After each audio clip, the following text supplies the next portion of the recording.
صل علی رسولہ الکریم اما بعد۔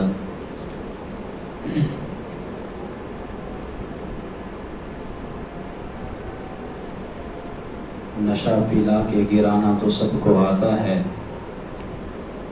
مزہ تو جب ہے کہ گرتوں کو تھام لے ساقی۔ احباب گرامی قدر، اللہ مالک الملک آپ کے روشن چہروں کو یوں ہی چمکتا دمکتا رکھے۔ ہم دراصل ایک سماج کے اندر، معاشرے کے اندر رہنے والے فرد ہیں، تو ہم لوگ مختلف مزاج کے حامل ہوتے ہیں۔ ہماری طبیعتوں کے اندر کچھ تفاوت ہوتا ہے۔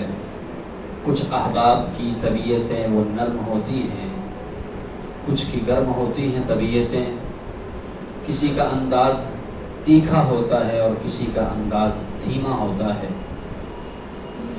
ان مختلف طبیعتوں اور مزاجوں اور اندازوں کے ساتھ ساتھ ہم نے معاشرے میں ایک فرد بن کے، ایک قوم بن کے جس میں واحد کی مانند رہنا ہوتا ہے، اور اس میں دین اسلام، شریعت محمدی ہمیں ایک دوسروں کا خیال رکھنے کا کہتی ہے۔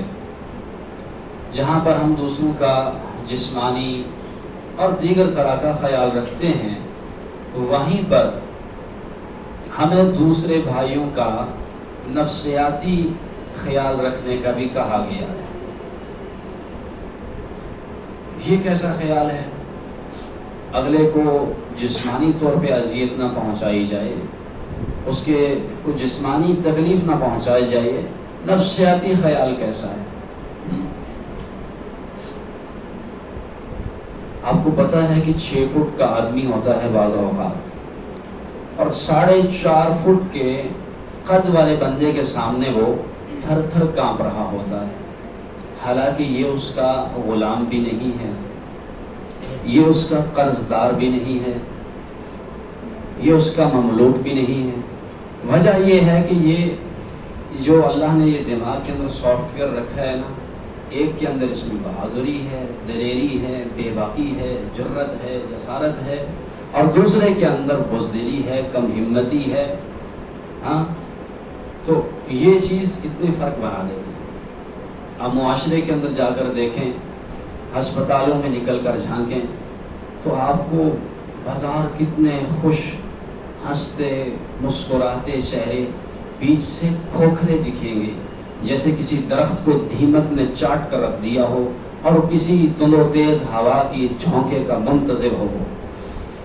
نوٹوں کی جھنکار ہے، روپے پیسے کی بڑی جناب یہ لگا ہے، کتار ہے پوری نوکر چاکر کی، ہر دنیا کی خوشی ہے، لیکن پریشانی، دماغی مسئلہ، امراض، بیوی کی وجہ سے، بچوں کی وجہ سے، اڑوس پڑوس کی وجہ سے، تو یہ بڑی چیز پریشان کرتی ہے۔ تو آج ایک حدیث آپ کے سامنے رکھ رہا ہوں جو ہمیں ہماری مجالس میں اور ہماری محفلوں میں وہ ہمارے لیے رہنما ہے۔ سیدنا عبداللہ بن مسعود رضی اللہ تعالی عنہ اس کے راوی ہیں، بخاری مسلم میں آئی ہے، الفاظ صحیح مسلم کے ہیں کہ اذا کنتم ثلاثة فلا يتناجى اثنان دون الآخر حتى تختلطوا بالناس من اجل ان ذلك يحزن۔ نبی آخر الزمان صلی اللہ علیہ وسلم نے آداب مجلس کو ذکر کرتے ہوئے ہمیں آداب محفل سے آگاہ کرتے ہوئے بتایا کہ جب آپ 3 آدمی کسی مجلس میں بیٹھے ہوں تو اگر ان میں سے کسی 2 نے اپنی کو نجی بات کرنی ہے، رازدارانہ بات کرنی ہے، تو وہ تیسرے کو تنہا چھوڑ کر، اکیلا چھوڑ کر باہمی خسر پھسر نہ کریں، کیونکہ ایسا کرنے سے وہ کسی غلط اندیشے میں مبتلا ہو سکتا ہے، کسی وہم کا شکار ہو سکتا ہے، آپ کے بارے میں بدگمانی پیدا ہو سکتی ہے۔ ہاں، اس سے اجازت لی جا سکتی ہے یا پھر کسی چوتھے کو شامل کر لیا جائے، جیسا کہ فتح الباری میں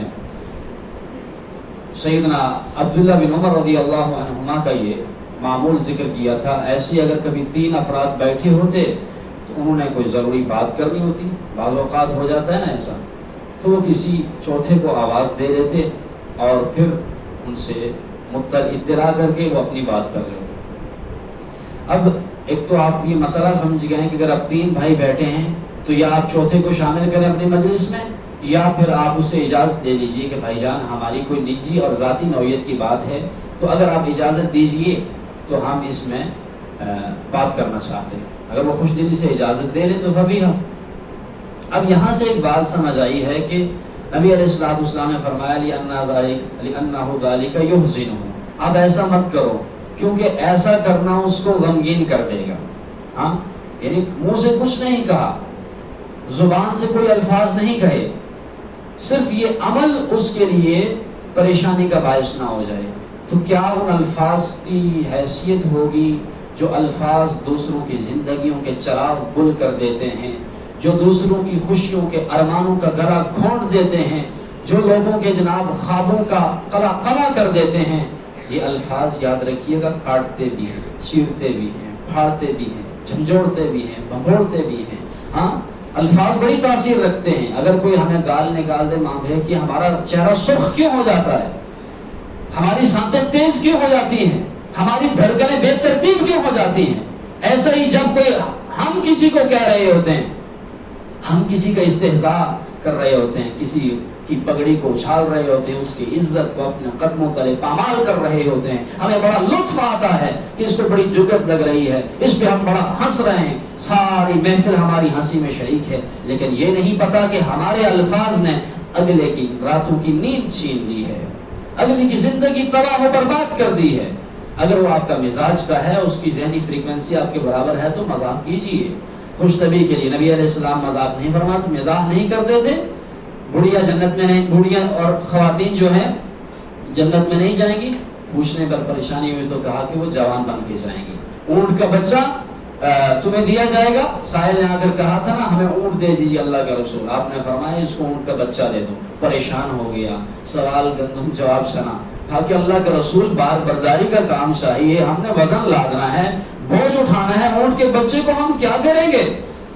کہا کہ ارے جو اونٹ کا بچہ ہے وہ بھی تو کسی، جو اونٹ ہے بڑا طاقتور تنمند اونٹ ہے، جو بڑے بڑے شہدیر جو ہے اپنے اوپر لاد کر اٹھ جاتا ہے اپنے قدموں پر، وہ بھی تو کسی اونٹنی کا بچہ ہی ہے۔ خوش طبعی تھی، ماحول محفل کو خوش کر دینا، لیکن اس میں ہمیں تھوڑا خیال رکھنا چاہیے۔ المسلم من سلم المسلمون من لسانه ویده، کہ مسلمان وہ ہے کہ باقی مسلمان جس کی زبان کے زخموں سے، زبان کے کچوکوں سے اور اس کے ہاتھوں کی تکالیف سے بچے۔ تو اس بات کا خصوصی اہتمام کیجئے۔ ہمارے اڑوس پڑوس میں طالب علم ساتھی، بعض بار ایسا ہوتا ہے کئی طالب علم ساتھی باقی ساتھیوں کو ایسے بڑے پریشان ہوتے ہیں، ذہنی کمزوری ہے، ہاں، یا بولنے میں لکنت ہے، یا کوئی بھی اس طرح کی پریشانی ہے، وہ ایک پوائنٹ مل جائے، اسکول کالج میں بھی ایسا ہوتا ہے، تو اس کو ہم نشانہ بنا لیتے ہیں، اس طالب علم کو ہم تختہ مشق بنا لیتے ہیں۔ ہماری یہ عارضی خوشی اس کی کتنی دائمی خوشیوں کا خون کر رہی ہے ہمیں نہیں معلوم ہوتا۔ ہمیں چاہیے کہ ہم دیگر احباب کی نفسیاتی طور پر بھی خیال رکھیں، ان کے آرام کا، ان کی خوشیوں کا۔ وما علینا الا البلاغ المبین۔